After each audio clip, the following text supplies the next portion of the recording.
started here. So thank you everybody for joining me. This afternoon, we're going to be covering advanced tracers for our training today. So we are going to record this and then post it later to our portal page and our announcements. So be on the lookout for that. Hopefully we'll have that up by the end of this week. So if you missed some of it or a colleague of yours wasn't able to join, please let us know or share that link or tell them to go to the portal to share that link. So a couple of housekeeping things before we jump into the agenda. Because we have such a large group, we're up to 88 participants now. We do not have the ability to unmute our lines. So I have disabled that feature, so you won't be able to, you won't be able to unmute your line. However, the chat feature, which is already going strong already, is the way to utilize the communication between me and my team. Speaking of my team, I have two colleagues with me who's going to help manage that chat and answer your questions as you have them.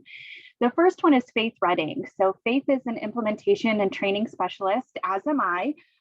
So we are working on the training and implementation team, and Faith is going to be answering questions. So if you see her name, that is who she is. The other one is Monica Caruso. So Monica is a clinical advisor on my team. I work very closely with Monica as well. And so she's also going to be answering those questions. Monica is a nurse by background, so she has that clinical expertise. So if something does come up that's a little bit more strategy or clinical, she will be able to answer that question for you as well. So this training is all about advanced tracer. So kind of a key thing is to remember to be a program administrator. So only program administrators have the ability to create and manage those tracer templates. So be aware of that. If you're a program admin, great, you're in the right spot. If you're not a program admin, no problem, you just won't have the ability to do that. So you want to work with a program administrator. We're going to talk about creating new tracers in terms of utilizing what we call our flexible questions. So we'll get into what that means, how to use that. We're going to talk about dropdowns. What are dropdowns? How can you use dropdowns in a tracer? We're going to talk about import-export feature, why you might want to use that feature. We're going to talk a little bit more about managed system tracers, and then wrap up with our reporting. So lots of content for us to get started with. So I'm going to go ahead and stop sharing my presentation here and jump right into our application. Monica, Faith, will you just confirm that you can see the Tracers homepage? Yep, I can see it. Great, thank you. So first thing we're going to talk about here is creating a new tracer. So thinking about creating tracers, if you attended yesterday's session, or maybe you weren't able to attend, yesterday was all about compliant, non-compliant question types, and today we're going to get outside of compliant, non-compliant question types. So before I get into clicking that create new tracer button here top left, I want to show you an example of a tracer that has what we call, or what we've coined internally, as flexible questions. So you can see on this particular tracer, I've got yes, no questions. Question 2 is a drop down, so that's drop downs. We're certainly going to talk about drop downs and what that means. If we scroll down, we have a couple of yes, no questions. They're black and white font. That tells us that it's not tied to compliance either. So that's another option for us. Question 14 is really unique. It's a two-parter, so additional information. So we're certainly going to talk about drop downs as additional information. And then the final question type that we're going to talk about today is the open-ended questions. So what does that mean, and how do we utilize that question type? So this one is a combo of everything. So yesterday, again, we focused on compliant, non-compliant. We're moving on. We're talking about other things today in terms of different question types. Fun fact, if we look at the top of the header of our observation form, this question type icon lays it all out for us. So we have a nice little grid here that talks about the different questions that we can use. So to get us started with a brand new tracer, I'm going to get back to tracers and observations here. I'm going to go ahead and click create new tracer.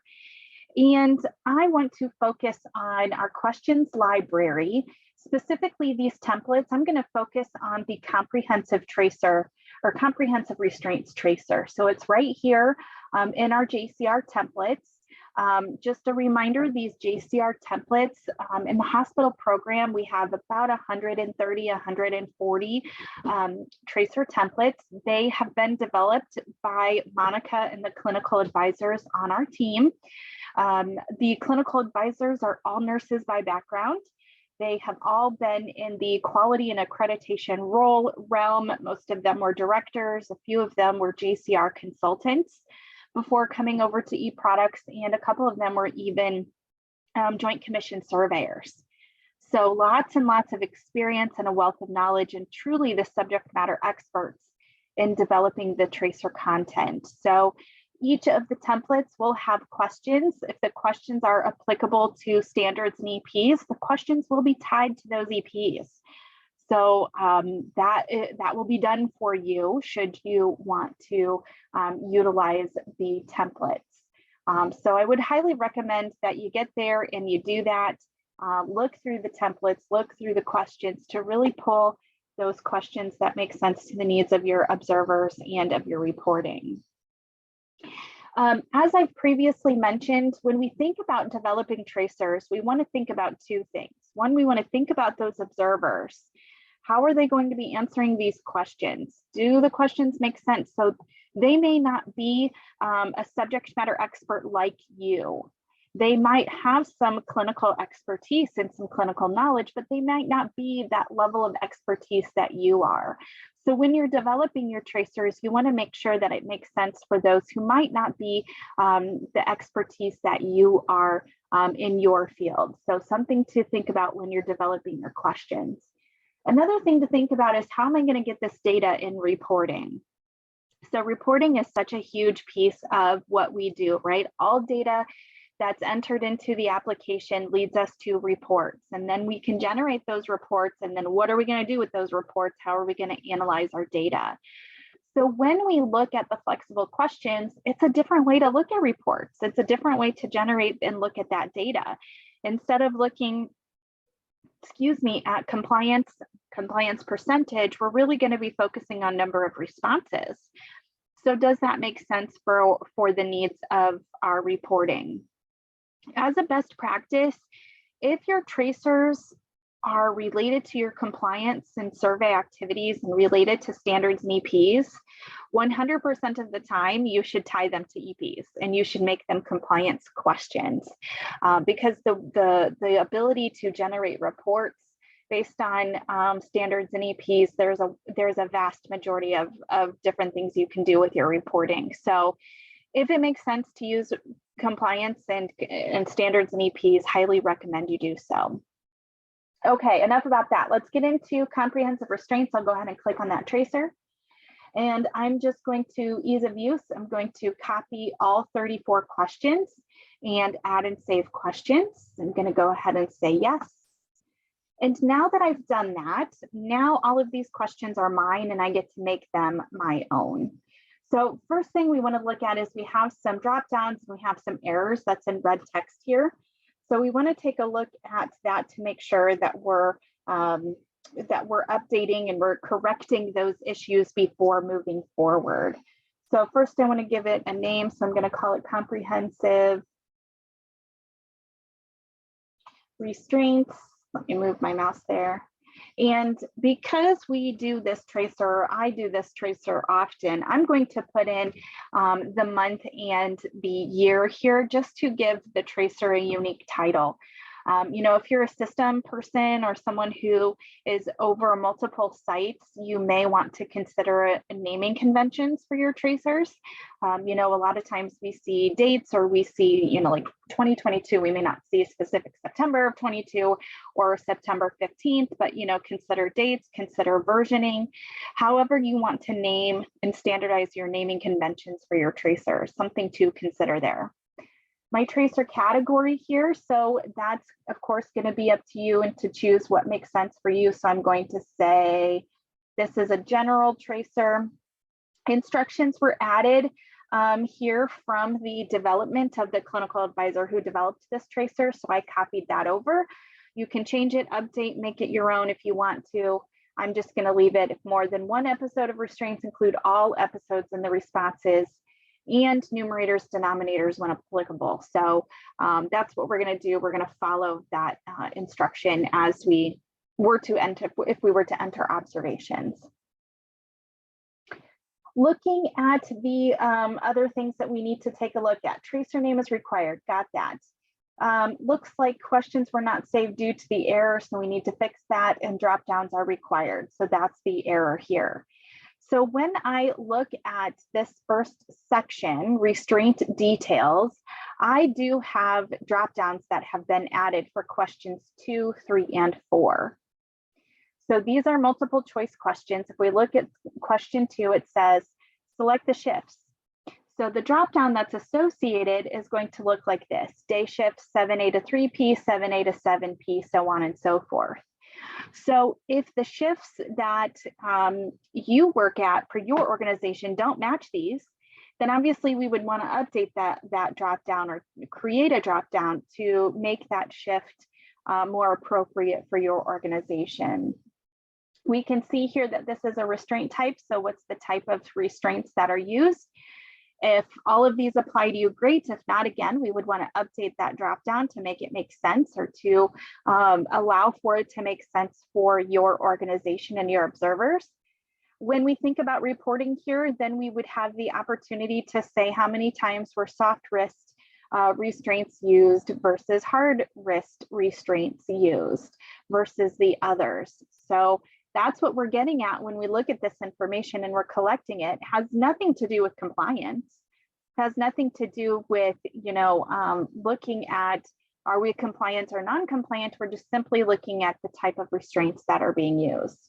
If this information is helpful to you and you want to document and report out on that data, great, then that's what it's here for. And that's what the flexibility allows, the system allows you to do in terms of looking at this information. Nonviolent restraints, this one's going to have yes, no questions. You can see here that the icon here, yes, no. We still see the chapter standard EP, so we're going to have one that's a little bit combined. It's got everything on it. Question 8 is unique because this is a yes, no question, but it's also asking for the patient response. So the question itself says, was the patient's response to the restraints documented after initial application? If yes, select the response. So you have the ability to pull some of the, or all of the questions or all of the templates to build them yourselves. I will tell you that a vast majority of the templates are all compliant, non-compliant. We've had that since the inception of tracers with AMP. Flexible questions are still somewhat new. I think, Monica, we've had flexible questions now for a couple of years, maybe a year and a half, 2 years. Does that sound about right? Yeah, I think it might even be over 2 years now. We might be going on 3. Okay, holy moly, time flies. Yeah, thank you. It sure does. So Monica and the clinical advisor team are working to add those drop downs or add these specific scenarios to our JCR templates. As I mentioned yesterday, if you have a need for a tracer template, that's when you would reach out to customer support, tell them that you have a need for that tracer, and then they would pass that along to our clinical advisor team and add it to the list. So actually the newest one that I demonstrated yesterday, materials management, was developed by Monica just a couple weeks ago, last week or the week before. So we're always adding new content and updating existing content to make sure it's up to date. So, these things are going to come by specific needs within your organization. If it makes sense to do it or not, that's going to be up to you. Raylyn, can I jump in for a moment? Sure. Are you going to show how to edit the actual drop down, maybe to change some of the answers? Okay, perfect. We have a question about that. Great. Great. Thanks. Thank you. Yes, indeed, Faith. That is a great question because you do get to edit these and we want you to edit them to make them your own. So going back to the restraint details section here, first question, select the day of the week. You can see here that I don't have a drop down created here. I don't have one added. So this tells me that I already have a dropdown that has days of the week added to my site. So your site is going to come with 0 dropdowns, and you're going to want to add those and create those dropdowns. So we're going to be able to do that. And I'm going to show you how to do that. But before I go there, just a couple of other things to look at. You can add instructions to your questions if you need to. So that's still going to be available to you. You can also add those report tags. So the report tags are brief descriptions of the question topic. It's going to be displayed. It's only going to be able to display in reporting. Specifically, the report tag dashboard is a great place to look at that. But if you are tracking things outside of standards and EPs, and you want to add a tag to then generate reporting on that, you certainly can do that there. Okay, so going to our actions column here, clicking the gear icon, I'm going to go ahead and select edit question. This is going to bring all of that question information over to the build my questions tab. And this is where we get to edit the information. So first things first, if I needed to update my question type, I can do that from the dropdown. So I'm going to leave it as multiple choice. You can see the question text, select the days of the week. If I wanted to add a tag and or instructions, I can do that. But now I need to add my dropdown. So this is one way to add dropdowns to your questions. So multiple choice, I'm going to click add dropdown. Now my list has lots. So this is a training site, a demonstration site. So lots and lots of dropdowns have been created here. I am certain 100% that I have a day of the week. So I'm going to find that tracer drop down here. Here it is, days of the week. Here's my choices. Yep, that looks good. I'm going to go ahead and add that to my question. Now you can see that that's been added. I can remove it if need be. I can allow for multiple responses. I can enable compliance if I wanted to. This obviously doesn't make sense to enable compliance, so I'm not going to do that. And then here's my preview of my dropdown. So I already had a day of the week created on my training site, so it didn't populate over for me, but I do see that here. I've added it, so we can go ahead and go all the way down, click save, and now that dropdown has been added. Now, question 2 talks about the shifts, right? So we looked at this, it's 7A to 3P, 7A to 7P, so on and so forth. So if we run into a situation where this dropdown doesn't make sense to meet the needs of my tracer, it came from the JCR templates, great, no problem. Let's go ahead and edit that and make it our own. So scrolling down, here it is, multiple choice. I'm going to go ahead and remove this because 7A to 3P, 7A, 7P doesn't make sense. So I'm going to remove that dropdown and I'm going to add a new one. So I'm going to show you now how to create a new dropdown. So I'm going to click create new dropdown top right. And this is where I'm going to call this, let's call this shift. Let's call this restraints shifts, let's say. Restraints shifts. So what this means then is I'm going to be looking at numbers of responses to show how many times were each shift selected. So now I'm going to go ahead and put it in here. So let's say first shift, and then for ease of use, I'm not going to put the times, but you can make this as creative as you would like to in terms of adding your shifts. So now I've added first, second, third shift. I'm going to now click save and add to question. So that's one way that you can modify your questions and create new dropdowns to make sense for the needs of your tracer that you're working on. So essentially how tracer questions, how you pull the questions from the templates, they then become your own. That's how dropdowns work as well. You pull them from the templates and then you make them your own. So you can either go back to like I did here and pull a brand new one and create a brand new one for second and third. Once you start to collect your list of drop downs, you'll be able to pull your existing ones like I did with day of the week. And then you can start to create and manage your drop downs from there. So remember, your plate is going to be blank. Your slate is clean.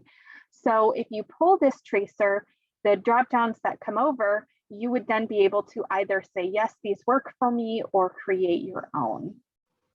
Hey, Raylan, it's Monica. Just wanted to throw out there, we're receiving some questions about editing existing drop downs. So I'm sure you probably have it on the list, but just wanted to mention that if you could, when you're talking about managed drop downs, if you could cover that as well, how to edit, and when you have restrictions on editing, that'd be great.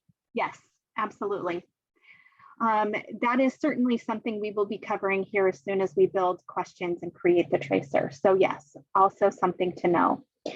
So we now added our own drop down here for the restraints. We've added the shifts first, second, third. I'm going to scroll down, click save, and leave everything else as is. So now going back to question 2, here it is. Now this makes more sense in terms of the shifts for my organization. If we wanted to take the restraint types, for example, and we wanted to edit this, as Monica had just brought up, the group is asking about editing, you will not be able to edit your drop downs here. So we have essentially what you would want to do is save your tracer as in progress, or save it as unpublished.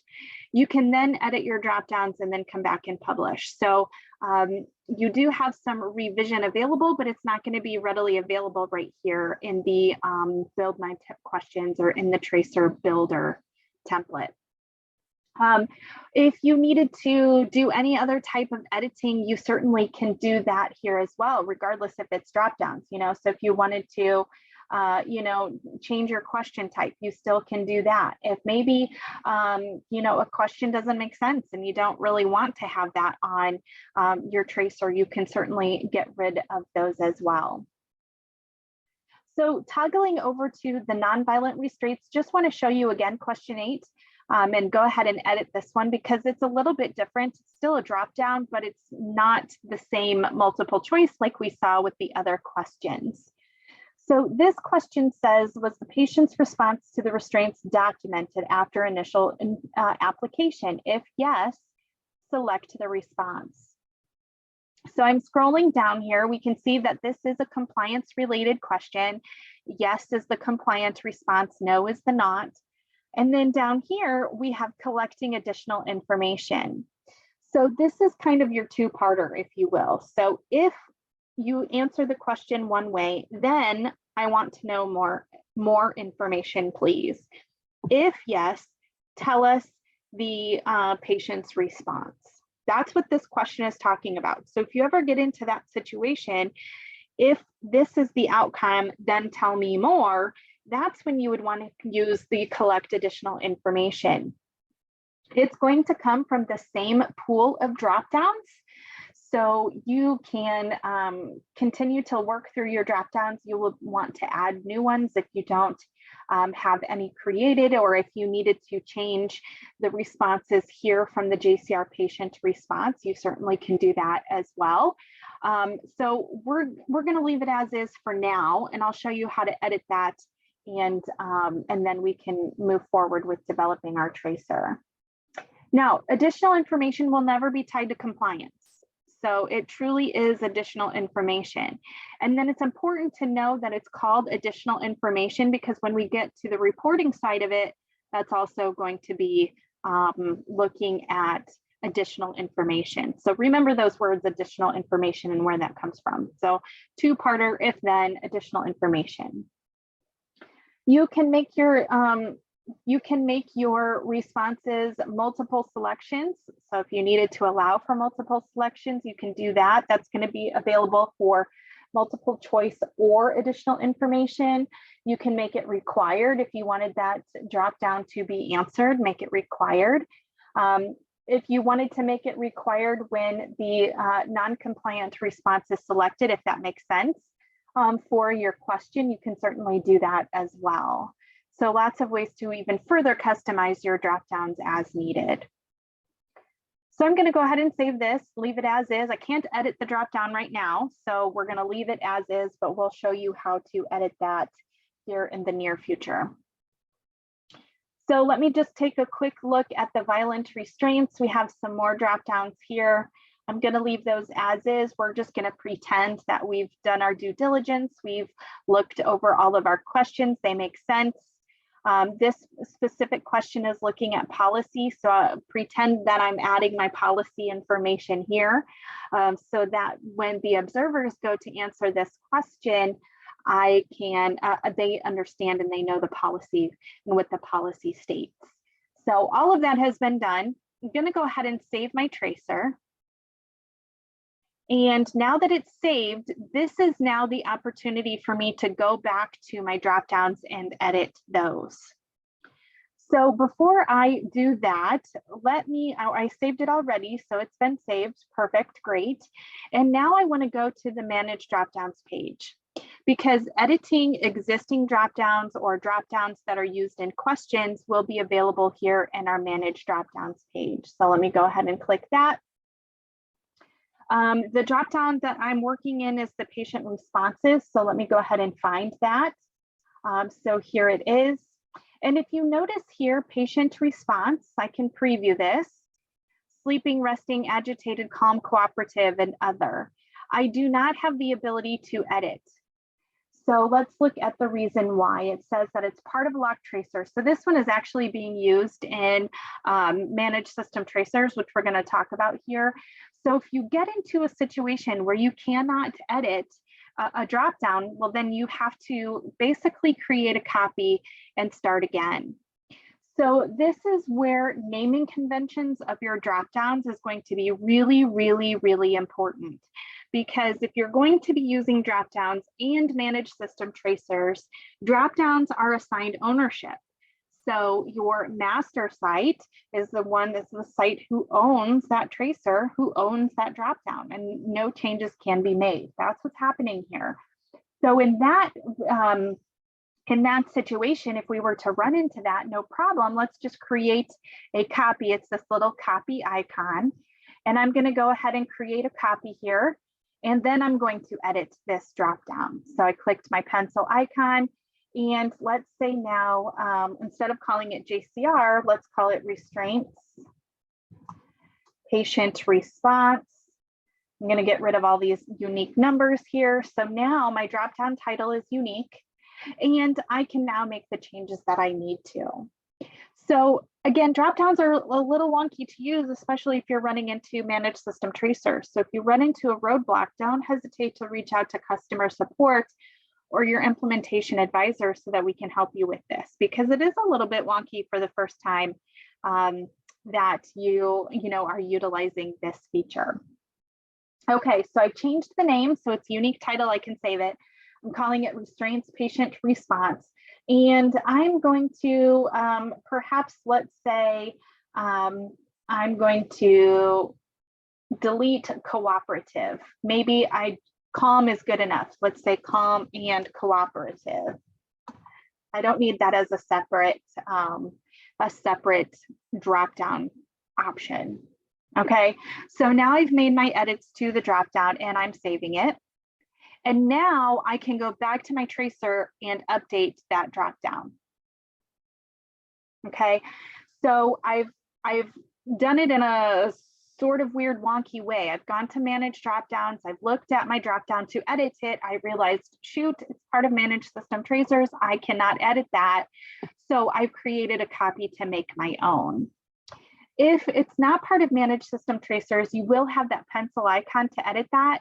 So then you can come in and edit your dropdown right away. So, it's going to be kind of dependent on the workflow within your organization. It's going to depend on if you're utilizing managed system tracers. But remember, for those of you who are brand new, this is blank. It's a blank slate for you, where, my site's got a lot of busyness going on there. So now kind of the next steps, if I go back to tracers and observations, I go to my unpublished tracers. I go ahead and search for my restraints tracer, and let's see if I can find it. I put 9 of 22, here it is. So comprehensive restraints 9 of 22. I'm going to go ahead and open that tracer back up. And I'm going to find that. Now I'm forgetting. Oh, yes, we were doing patient response. So the patient response is not working for us. So I'm going to go ahead and edit my question. And now I'm going to remove that dropdown and add the one we just created. So add dropdown, and we called it restraints, restraints patient response. Here it is. Here's my dropdown choices. Yep, calm and cooperative. That's what I wanted. Add that back in and save. So key takeaway here is that if you copy a tracer that has a dropdown, a tracer template, excuse me, and the dropdown's already created, you will have to either create your own or edit the existing ones. And all of your editing from your dropdowns is going to be done from your setup and then manage dropdowns page. So I'm going to save my tracer template one more time. I want to preview the observation form, see what it looks like here. Days of the week, the shifts, the restraint type. Yep, that looks good. Restraint purpose. Yep, that looks good. Here's my open-ended question about, excuse me, calendar days. That's what I want. Here's question 8, patient responses. Yep, that's exactly what I wanted. When I see select all, that allows me to select more than one. So that's an option. Multi-select, I left that on there. Everything else looks good. Here's some more patient behaviors, restraint alternatives, looks great. Okay, my tracer is done. I'm ready for it to be published and observation collection to begin. So I'll go ahead and publish that tracer. Now I'm going to go ahead and find it, restraint. Here it is. I'm going to star it as my favorite. And now it's going to populate at the top of the list for me. Boy, that was a lot to cover here. So I'm going to pause a moment and turn it over to Faith and or Monica to ask if there are any questions from the chat that would be good for the good of the group to review. So anything, Faith or Monica? Relyn, we did get a question. I'm not sure if this is on your agenda to cover today, but we did get a question about managing tracers, you know, like with existing observations. So editing a tracer, renaming, those kinds of things. So not sure if you have time to cover that. If not, we certainly can put some information in the chat about the resources we have available on that topic. Right. So we don't have time today to talk about manage existing tracers. So Monica, if you could do that, please. We do have a user guide from the resource library that would help that. Absolutely. Yep. I'll do that. Sure. Great. Okay, so we've talked about, you know, so many different things already, specifically about our questions and utilizing dropdowns. So just to revisit our manage dropdowns page, I want to go back to it to look at a few other different things that we can do when managing our dropdowns. So I'm going to go back up to our setup menu, click manage dropdowns. And once you start to utilize dropdowns, they will start to collect here. So you can see a lot of different things going on here on my test environment site. So I can search for dropdown titles. I can preview my dropdowns if need be, so you can see that. This little diagram icon, this tells us what tracers this dropdown is being used in. So abuse and neglect F tags is the name of the dropdown. It's being used on 2 different tracers. And you can see the tracers named there. And so it gives us an idea as to where these dropdowns are being used. So the one I had originally looked at that we edited was JCR restraint. I think it was patient response. So let me try response. So here's the JCR one. Remember, I couldn't edit that. The edit is grayed out. It says I can't do anything. So where does that tracer live? Wow, on a lot of different tracers. So obviously, we don't want to edit that tracer because that would, of course, skew that data. So the diagram icon helps us understand where does that drop down live. Once you tie your drop downs to tracer questions, they cannot be deleted because obviously you delete the drop down, then you delete all of the data. So we have that fail safe in place so that we don't run into that situation. We cannot delete a drop down. We can always preview so we can see what it looks like. We can always make a copy. That's what we did here. If we were to edit a drop down, so we do have the ability to edit the drop downs that we own on our site that's not part of managed system tracers, but there are direct implications of editing a drop down, just like when you edit a tracer. Drop downs that have observations collected, if you were to delete a response, all of the data for that response is also deleted. So it will affect both new and existing. So as part of managing your tracers and managing your dropdowns, you may want to create a copy, retitle version 2, version 3, and then retie them back to your questions. So that is going to be a best practice for you moving forward, just to really make sure that you're managing your dropdowns and not impacting the flow, if you will, of your data in reporting. Now, this is also where you would be able to assign compliance. Let's say you build a dropdown and then you decide later that, yes, you do need to assign compliance. You didn't do it right away. That's where this option would come into play, assign compliance to choices. So I could do that, and then I would be able to assign compliance. So which is my compliant responses versus my non-compliant responses. That's what this ability has the ability for you to do. So if you forget that step when you're creating your new tracer dropdown, no problem. Come here, assign compliance, and move on that way. Okay. So that's going to be editing your dropdowns. Just know that it's going to affect both new and existing. So we'll go ahead and cancel that, leave this page. And now we're back here to our manage dropdowns page. Lynn, we do have a question. Are you able to add more than one dropdown for a single question? Great question. And the answer to that is yes-ish. It's a little convoluted. So you can add more than one dropdown. And the way you would do that, it would be to say the question itself is a multiple choice question and you're collecting additional information. So that's 2 dropdowns. So there are situations where you might want to do that. Let me just go ahead and edit my comprehensive retracer restraint tracer here. Essentially what you would do would be to say, I want to add a multiple choice question. And I added my question, and then here's my multiple choice dropdown, and then also collecting additional information dropdown. So you do have the ability to add more than one dropdown to your tracer questions. Only that multiple choice question, though, can be tied to compliance if you want it, where collecting additional information is simply that, collecting additional info.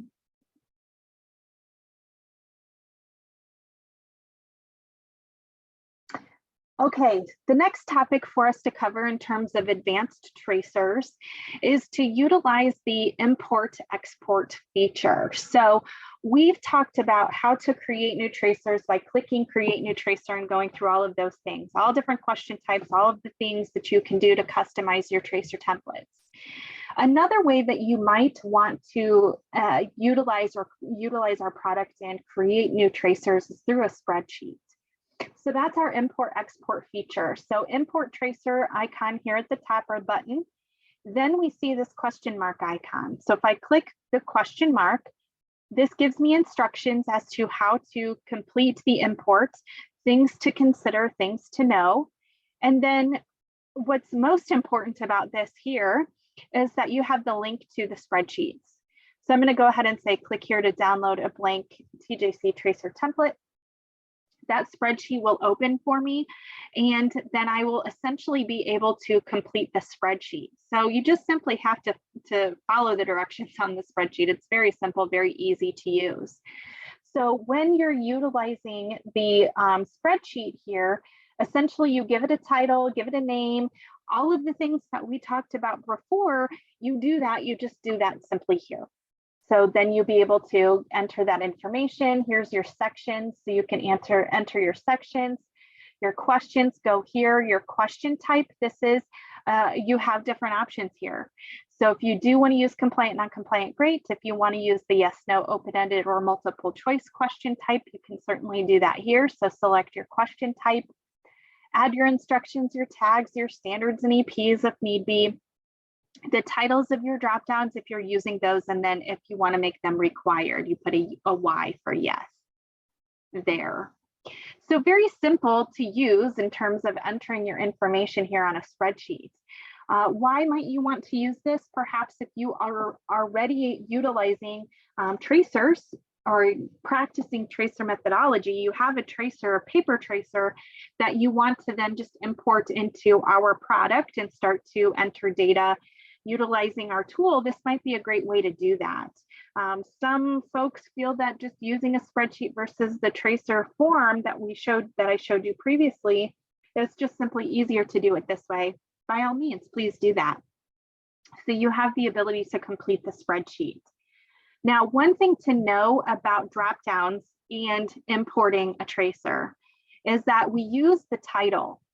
So the title of the dropdown goes in these fields, which means that the dropdown must first be created before you add the title here. If not, you're going to get a validation error that says, hey, I don't see a title, and then the import will not be successful. So if you are going to use the import tracer feature and dropdowns, step 1 will be to create your dropdown. Step 2 will be to complete the spreadsheet. Step 3 then to import the tracer. So just keep that in mind, as we are going to be doing a validation check for that title. So the titles have to match apples to apples. Now, the other really neat thing about this import is that you can actually utilize the import export across different sites as well as different programs. So let's say you have a colleague who has access to a different site than you, and you created a really great hand hygiene tool that you want to share with your colleague. Well, that's when the import export feature would come into play. You can simply export the tracer that you've created. So you can do that by your tracer actions dropdown. And you go to export to Excel, you deliver that spreadsheet to your colleague, and then he or she has the ability to then come back to that and click import tracer and then import the tracer to their site. So you can share the wealth, don't reinvent the wheel, if you will. If you've got something great that you want to share, you can certainly do that.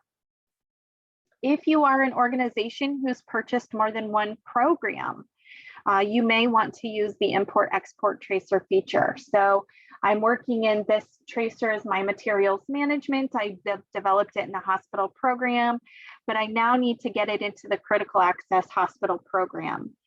So I can use the import export feature to do that. So that would look like 1, export to update the standards and EPs to the CA program.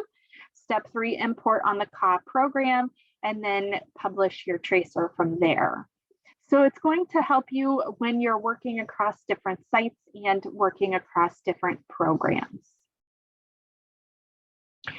So take a look at that feature.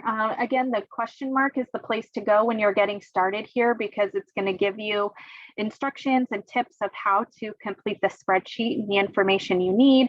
But then also it has links to the tracer templates as well. All right, so we are now moving to manage system tracers. So manage system tracers, I introduced yesterday to our call. So if you were on the call yesterday, this is going to be somewhat similar, but this allows you to copy tracers to other sites within your organization. So managing your tracers essentially is a copy mechanism. So you're going to create a tracer at one site and copy it to all of the other sites to which you have access, which then allows us to copy it. You only have to create it once. And then it also allows you to copy as lock or unlocked. So just a quick review of what that looks like. So if we select our tracer, the next step then is to select the lock or unlock. Locking essentially locks it down. So Most oftentimes, if you're going to be utilizing the Manage System Tracers feature, I would recommend that you lock it down. So locking it would prevent others and from editing and making changes to the tracer. So if you are a system person, most likely you have a corporate site. So, you know, in my case, my corporate site is called JCR Corporate Site. You would develop your tracers on the corporate site, and then you would come to Manage System Tracers, lock it, and then copy it to all of your affiliate sites or all of your system sites. The benefits of doing this are for a few reasons. One, for reporting. Because it's locked down, nobody has the ability to edit or change or manipulate that tracer unless they are a program administrator at that corporate site or at that master site. So that's one really big benefit of locking it down. Also, the other benefit of locking it down is any edits or changes that you need to make to the tracer will automatically flow to the copied sites. So let's say you had a spelling or grammatical error that you needed to fix. Well, you go to the master site and you make the change, and then all of the copied sites also get the change. Or maybe you needed to add a question. You add the question once and it copies over to everyone's tracer at all of the other affiliate sites. So managing system tracers is definitely something to take a look at, learn more about. It's only going to be available to those organizations who've purchased more than one license, so one more site or more than one site. So I have several here, so that's why it's going to be applicable to me. If you only have the one site, it's not applicable to you. So quick and easiest way to know, does Manage System Tracers apply to me, is do I have access to more than one site? Am I a system person? Do I have access to a corporate site? So those are the things to consider when thinking about Manage System Tracers. Now, the last thing I want to talk about and touch on is reporting. So reporting when we're looking at dropdowns. So as I mentioned, dropdowns, they're not going to be available in our application reports. They're only going to be available in our analytics tool.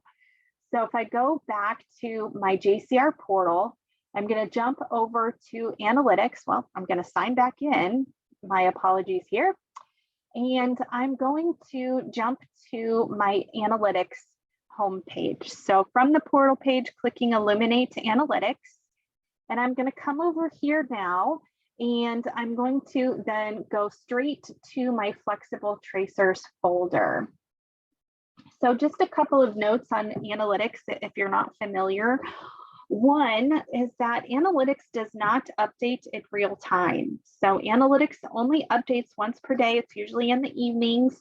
So a good rule of thumb is any thing that you enter into tracers with AMP today will be available in analytics tomorrow. So the tracer that I just created, comprehensive restraints, is not going to be here. I just created that today. But if we were to enter data today on that tracer, those observations would be available in analytics tomorrow. So keep that in mind. Also, the sites to which you have access to enter data will also populate over to the sites to which you have access to analyze that data in analytics. So when you're comparing your data and you're looking at it, this data is going to be all sites that you have access to, all collectively combined. So again, if you're utilizing that Manage System Tracers feature, you can generate reports and look at dashboards and show data for all of your sites within your health system. So we're getting really big picture, high level comparing sites, things like that. So flexible tracers is where we're going to go, especially when we use dropdowns. Now, compliance tracers, just a couple of folders up, that's everything to do with compliance. So compliant, non-compliant, overall compliance percentage, numerators, denominators, all of that is strictly going to be available in your compliance tracers folder. When we get to flexible tracers now, we don't care what question type it is. It's all going to be there. So when we get here, several dashboards to choose from. Remember, I said, remember additional information, because these first few are those, collecting additional information. So that's when we use that second tier or that second part or that if then situation, the then part. That's when we would view information from additional info. Question response, those have to do with how did we respond to the question. So did we mark yes? Did we mark no? Did we choose from our multiple choice drop down, step one, choice one, choice two, choice three? Did we enter, open-ended questions? That could be a variety of things. It's open-ended. So what did someone put there? That's everything to do with question response. So thinking really big picture there with how was the question answered. It's still doing the math for you in terms of numbers of responses. It's not doing compliance though, numerator, denominator, compliance percentage. We're simply looking at number of responses here. The comprehensive flexible tracers and the observation logs, those two are pivot tables that show you just a comprehensive list of how you answered the question and if you've collected additional information. So those are great dashboards to look at, but it's really just like a data dump. It's not going to show you pie charts, bar charts, or anything like that. So if you wanted just a list, then those might be the places to go. So let's start with question response pie chart here. And remember at the very beginning of our presentation, I started with the CAUTI bundle tracer. So that had different questions on it, and it had drop downs, which was the securement device. It had additional info to select the medical necessity. So that's the tracer observations that I want to display here, because when you pull up this dashboard question response pie chart, boy, it's confusing. If you look at it here, no response has got quite a number. 27% of responses are compliant, non-compliant, yes. Almost 2,000 responses are other. What does that mean? Additional info doesn't make sense. It looks like I've got some environment of things. Here's yellow shelves, green end tables. That makes no sense. So also something to consider that your reporting is a little bit more complex when you're utilizing drop downs. So the first thing that I want to do when I look at my flexible tracers is to first choose my tracer name. So right now I'm including all, makes no sense, too much. So I'm going to sort and filter by CAUTI bundle.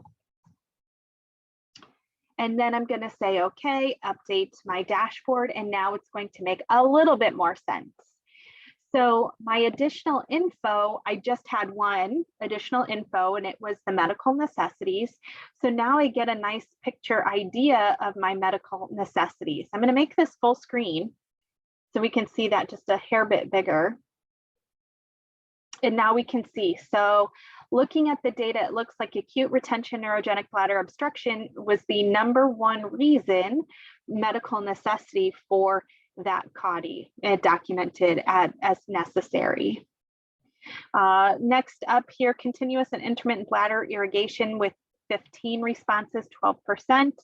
We have a couple of 11 percentages here with 14 and 13 responses. So I get a real nice picture, a real idea of how many times X was selected versus the others. But this is one dropdown on one tracer. So if you run into a situation where you've got multiple dropdowns on a tracer, you're going to have to do some more filtering in order to get very specific data that you're going to pull out of analytics. So let me cancel that. This one still is a little bit messy. This is my question response. So this is a combination of all of the different responses on my question. And there were what, like 20 questions-ish on that particular tracer. So in order for me to use this pie chart, I need to do a couple of things. One, I can go right down to the drill, pull up a pivot table, which I'm going to show you that first. The other thing that you can do is use your filters and go to that specific tracer or that specific question that I want to look for. So first, let me show you the question response drill, because this will give us a nice pivot table of all of our different questions and all of their responses. And so that question 2 was about how is the Foley secured to the patient? And so we can see that information here. So I can see right away, CAUTI bundle question 2, Foley secured, and I can see 28 responses to leg strap, 37 to tape, securement device had 17, 13 not secured, and 35 times that question was not answered.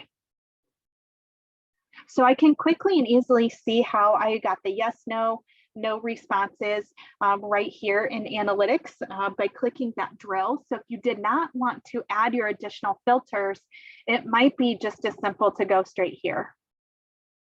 Pull that information. If you needed to download or export, you certainly can do that. Click your three dots, download from here, image, CSV, PDF, Excel. If we wanted to get the pie chart working the way that we might want, I probably need to go to my question text and find that question. So the question I'm asking about is, how is the Foley secured to the patient? Here's that question, click OK, update. And now my question will show me how many times leg strap versus securement device versus tape in a nice pivot table. But if you notice, my additional info is now gone because I'm only filtering to that one question. So in the situation that Monica had raised, a participant asked, can I use two drop downs? You can, and then if it's for the same question, then you would actually get both here. So it gets a little bit more complex when you're looking at your data, and a little bit more filters have to be used, you know, when you're trying to pull that information. Hey, Lynn, real quick, could you just show how you got the filters to populate on this side of the screen? We had a question about that. Sure. So filters on the right will populate for us. If you hover over each of the different data points here, you'll see that pencil icon, and that's where you can then view the different options. So this particular one, tracer name, is all of the tracers that are flowing into reporting, which are those from published, unpublished, and closed. And then I can sort and filter and select from there. Great. And then we also have that arrow that allows you to expand and collapse the filter pane. So if you're not seeing that, sometimes it's a little hard to see, but you can see it on the right hand side of the screen where Raylan is there, that gray arrow to open it up if it's closed. Yeah, fun fact about analytics, hovering is your best friend because hovering over different things will give you different options. So yes, if you accidentally collapsed that and you're not able to find it, that's the arrow that you would want to pull. Same with the left arrow. That's the list of dashboards. You can always pull that back if need be. All right, 3 minutes left. Any last minute questions, Monica or Faith, that would be beneficial for the good of the group? No more questions on my end. Yeah, Okay. nothing more in the chat. I think we covered everything. So great. We're good. So I'll wrap up with just this then. So we've covered quite a bit of content today, specifically looking at flexible questions. So in our resource library, we can take a look at a couple of different user guides, manage dropdowns. So we can revisit managing dropdowns from here. Also create new tracer. That's a great place to go as well, to create your tracers as well as you start to develop those. And when we get back to the JCR portal here, if you wanted to register for future trainings, then go ahead and do that here. So we've got more on reports and intro to analytics next week. And then we also have another enter observations later this month. And then also, if you click here in the portal announcement, that will give you our training schedule for the rest of the year. So certainly take a look at our trainings and join us for the future. So thank you everyone for your time today, and we'll be talking very soon. Hey, Raylan, real quick, will the recordings be sent out? We got a real quick question about that. They should be posted by the end of this week. Perfect. Thank you. Thank you all. Enjoy your day. Bye-bye.